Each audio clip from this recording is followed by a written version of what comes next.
একটি নতুন ভিডিও নিয়ে শুরু করলাম। আসসালামু আলাইকুম everyone, welcome to back to my channel.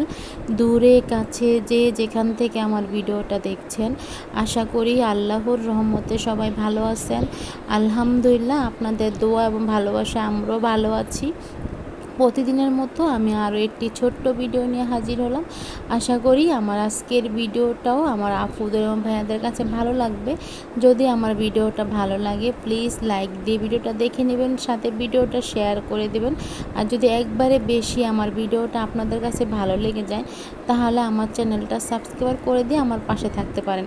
প্রথমত বলে দিলাম যে আমরাও ভালো আছি, মানে আমিও ভালো আছি। আমি ভালো নেই আপুরা, মানে ছেলে কি বলবো এত কান্নাকাটি করে, মানে খেয়ে দেখা যাচ্ছে খাওয়ার পরেও কান্নাকাটি করে, না খেয়েও থাকলেও কান্নাকাটি করে, মানে সারাক্ষণই ও বাবার জন্য কান্নাকাটি করে।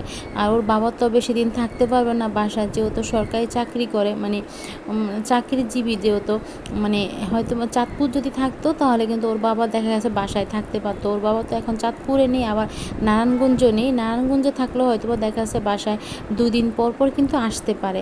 আর এখন যেহেতু কিশোরগঞ্জে চলে গিয়েছে, এখন তো আসতে তো অনেকটাই সময় লেগে যায়।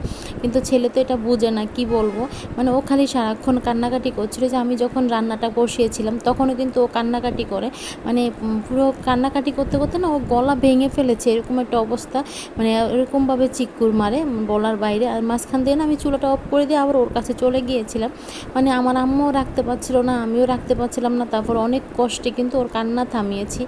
আমি তো আপনাদের ভাইয়াকে রাগ করে ফোন দিয়ে বলেছিলাম যে ছেলেকে তো তোমার সাথে নিয়ে যাও, তুমি ওখানে রাখবে। ছেলে কেন এত কান্নাকাটি করে, কি বলবো, ও এত বাবার ভক্ত হয়েছে বলার বাইরে। মানে দেখা যাচ্ছে খাইয়ে আমি ঘুম পাড়িয়ে রেখে আসছি, কিছুক্ষণ পরে উঠে গিয়ে ও কান্নাকাটি শুরু করে দেয়। আর মানে খুঁজতে থাকে, যেরকম আরেকজন কোথায় গেল এরকম খুঁজতে, ও তো বলতে পারে না, ও খালি খুঁজতে থাকে। কি বলবো, মানে আমরা বুঝতে পারি যে ও ওর বাবাকে খোঁজে। মানে যখন ও বাবা আসে তখন কিন্তু মাশাল্লাহ দিলে, মানে মাশাল্লাহ আমার ছেলে কিন্তু অতটা কান্নাকাটি করে না, মানে খায় দায় ঘুমায় আবার খেলা করে, বাবার সাথেই সময় কাটিয়ে দেয়। দেখা গেছে আমার কাছেও সে আসতে চায় না, মানে বাবা জোর করে পাঠায় যে খাওয়ার জন্য, যাও খেয়ে আসো, মানে এরকম একটা অবস্থা।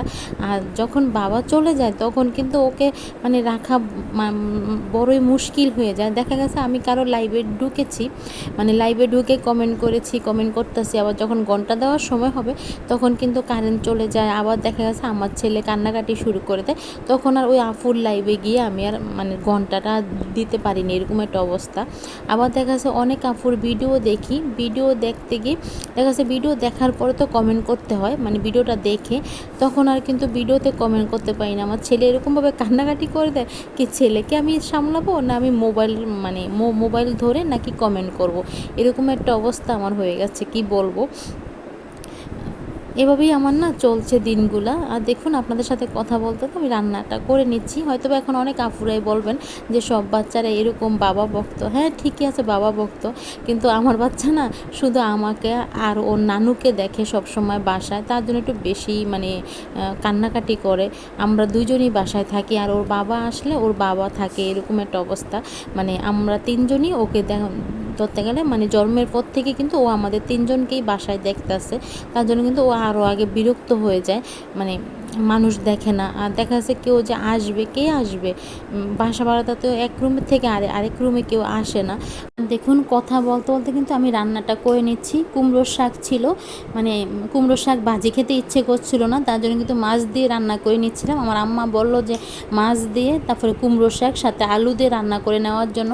আর সাথে কিন্তু আমি করলা ভাজিটা করে নিয়েছি, আমার জন্য করলা ভাজি করেছি। আমার আম্মা না মানে করলা ভাজি খেতে চায় না, আমার আম্মার কাছে তিতা লাগে, তার জন্য কিন্তু সে খেতে চায় না, তার জন্য আমার নিজের জন্যই রান্নাটা করে নিচ্ছি। আর দেখুন আমি কিন্তু এখন মশলার সাথে মানে আলুর সাথে ভালো করে মানে কুমড়োর শাকটা কষিয়ে নেব। এখন কিন্তু কোনো পানি দেবো না, অনেকক্ষণ সময় নিয়ে তখন কিন্তু কষিয়ে নেব।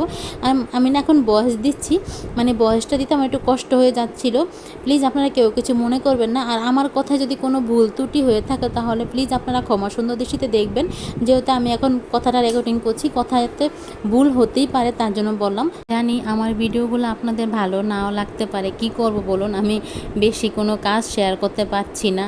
মানে বাসায় যে কাজগুলা করি ওগুলো আমি আপনাদের সাথে শেয়ার করতে পারছি না, যতটুকু পারি অতটুকুই শেয়ার করি।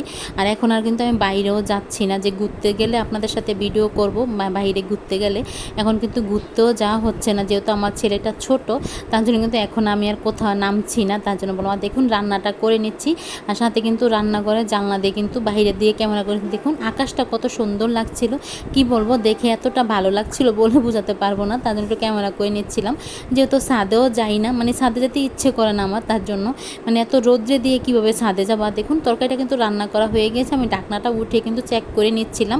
আলু তারপরে কুমড়ো সব কিছু কিন্তু সিদ্ধ হয়ে গিয়েছে, এখন কিন্তু ভেজে রাখা কই মাছগুলো দিয়ে দেবো। আজকে না আমি কই মাছ দিয়ে মানে কুমড়ো শাক দিয়ে সাথে আলু দিয়ে রান্না করে নিয়েছিলাম। আর কালকে যে ডাল রান্না করে নিয়েছিলাম, ডালটা কিন্তু আমি শুকনো করে নিয়েছি। মানে ডাল শুকনো করে ভর্তা করলে না খেতে ভালো লাগে, বিশেষ করে বাসি ডালটা, মানে আগের দিন রাত্রে যে ডালটা থেকে যায় ওই ডালটা যদি শুকনো করে ভর্তা করা হয় না শুকনো মরিচ দিয়ে, তাহলে কিন্তু খেতে ভালো লাগে। তার জন্য কিন্তু আমি ডাল ভর্তা করে নেব সাথে। আজকের ভিডিওটা এই পর্যন্ত। আজকের ভিডিওটা আর বেশি বড় করব না, আবার নতুন একটা ভিডিওর সাথে দেখা হবে। ভালো থাকবেন সবাই, সুস্থ।